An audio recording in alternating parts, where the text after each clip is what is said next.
In today's global music battlefield, success doesn't just bring applause, it brings resistance. As SB19 rises beyond borders, breaking records and building a fiercely loyal fan base, a wave of criticism from some corners of the K-pop community has followed. But why? Is it cultural protection, industry competition, or fear of a shifting power dynamic in Asian pop? Today, we're diving deep into the real reasons behind the tension and what it means for the future of global music.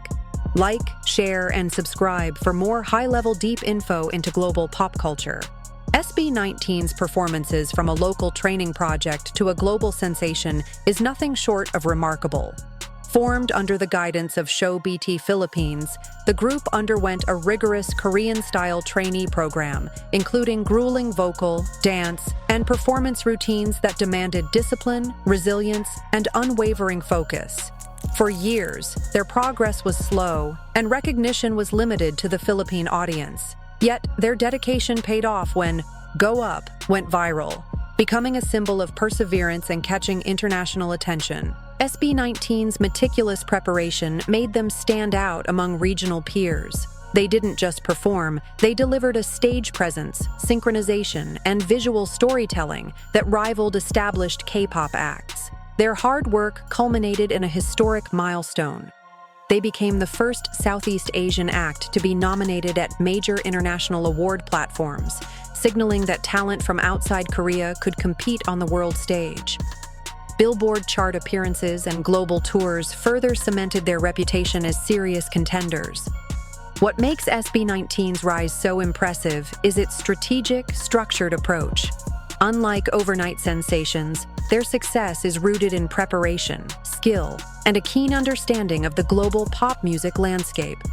The world took notice, and those who underestimated Southeast Asian pop were forced to reconsider.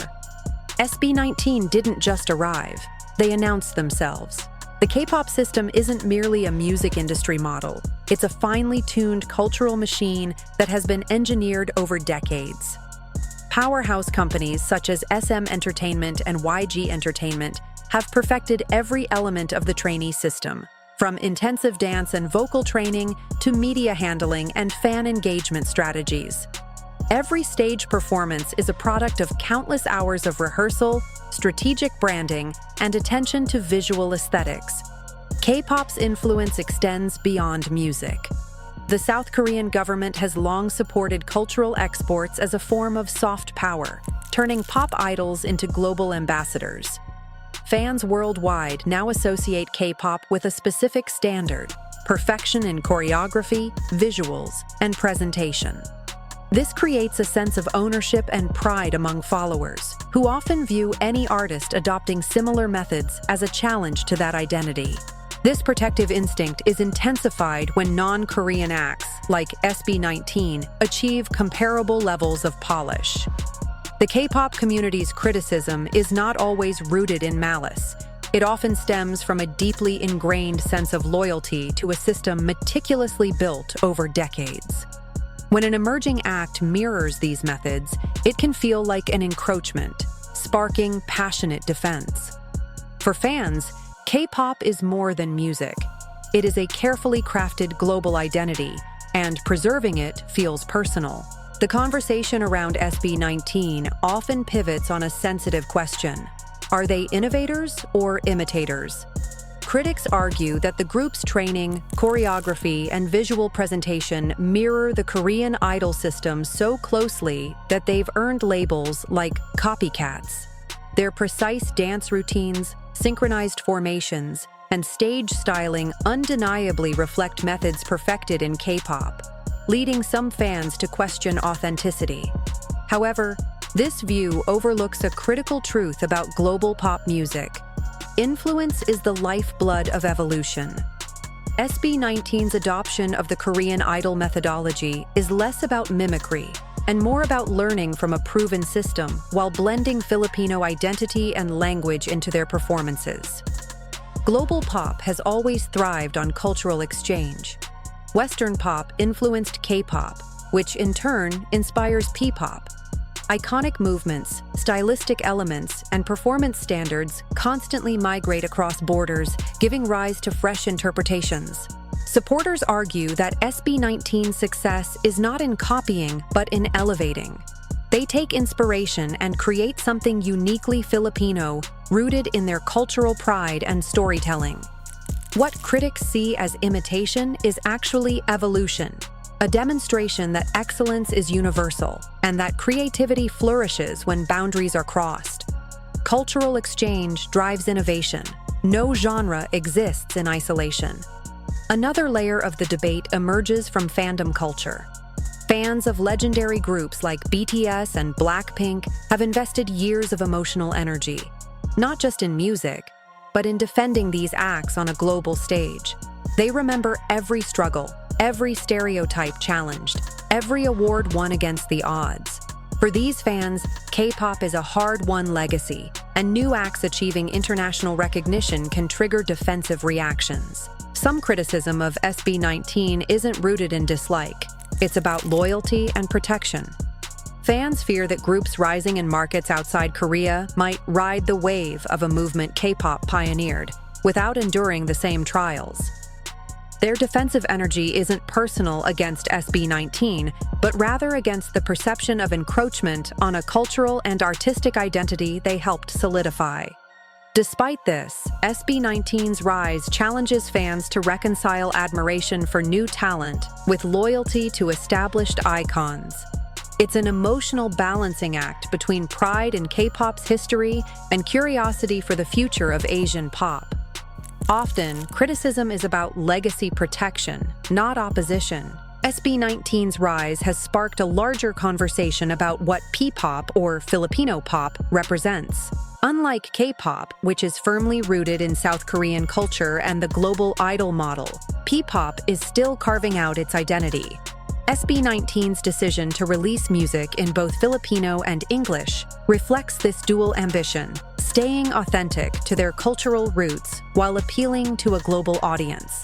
This bilingual approach allows them to tell uniquely Filipino stories on a world stage, giving fans both a sense of pride and an emotional connection. The growth of other P-pop acts, including BGYO and BINI, signals that the genre is no longer niche. Local support has surged, fueled by national pride and the excitement of seeing Filipino talent recognized internationally. Each new release, stage performance, and viral challenge contributes to defining what Southeast Asian pop can look like, blending local identity with world-class performance standards. P-pop isn't trying to replace K-pop. It's forging its own lane, one that is increasingly visible on the global stage. And as attention grows, the spotlight on P-pop is only getting brighter, signaling a breakthrough rather than a crisis. Beyond cultural debates and artistic comparisons, there is a more pragmatic factor driving tensions: market power. Southeast Asia, home to millions of young, digitally savvy fans, represents one of the fastest-growing consumer bases for global pop music. Filipino fandom, in particular, is highly organized and engaged online, streaming music in massive numbers, participating in fan votes, and amplifying trends across platforms like YouTube, TikTok, and Twitter X. This influence has not gone unnoticed by brands and labels. Marketing campaigns, endorsements, and international tours are increasingly designed with Southeast Asian audiences in mind. Labels recognize that tapping into this market can mean lucrative returns and a new generation of loyal fans. As a result, conversations about SB19 and P-pop are no longer just about artistry. They're intertwined with business considerations. When money, market share, and global attention are involved, what starts as fan debate quickly becomes industry tension. SB19's rise challenges not only cultural assumptions, but also the traditional balance of influence in Asian pop music, creating both excitement and friction in equal measure. In today's digital age, social media doesn't just report debates, it amplifies them. Platforms like TikTok, Twitter, X, and YouTube have become battlegrounds for fans, where every comparison, comment, and reaction can go viral within hours. SB19's rise is no exception. Fans create comparison edits, pitting the group against K-pop idols, dissecting choreography, vocals, and styling down to the smallest detail. These posts are often framed with a mix of admiration, critique, and playful rivalry, but the engagement metrics transform them into intense discussion threads. Reaction channels and fan commentary further escalate the situation. Videos analyzing performances, drawing contrasts with K-pop standards, and debating authenticity rack up millions of views. The algorithms behind these platforms reward sensationalism and conflict, meaning posts that spark debate often outperform neutral or celebratory content. As a result, fan disagreements are no longer private conversations. They're magnified globally, sometimes distorting the discussion into perceived wars between fandoms. Algorithms reward conflict. The louder the clash, the bigger the visibility. In this digital ecosystem, SB19's successes and K-pop comparisons are constantly in the spotlight, fueling passion, criticism, and discussion at a pace impossible in pre-social media eras. Social media turns cultural curiosity into viral tension. SB19's success touches on something deeper than music: identity and representation. Filipino fans see the group as a long-overdue voice on the global stage, a symbol of national pride and cultural excellence. Their international recognition isn't just validation of talent, it's recognition of the Philippines as a creative powerhouse. This pride can easily translate into fierce loyalty, protective commentary, and even defensive rebuttals toward critics. Conversely, many Korean fans perceive SB19's style and methodology as closely tied to the K-pop system they cherish. For them, the idol model represents decades of cultural investment, innovation, and struggle to gain respect worldwide. Any perceived replication, no matter how respectful, can trigger protective reactions, often framed as criticism or skepticism. As a result, what begins as a musical discussion quickly becomes symbolic. SB19 isn't just performing songs. They are challenging ideas of ownership, representation, and cultural identity. Music becomes a stage for negotiation over pride, heritage, and respect. When culture is involved, criticism becomes emotional, not purely logical. Fan reactions are about more than preference.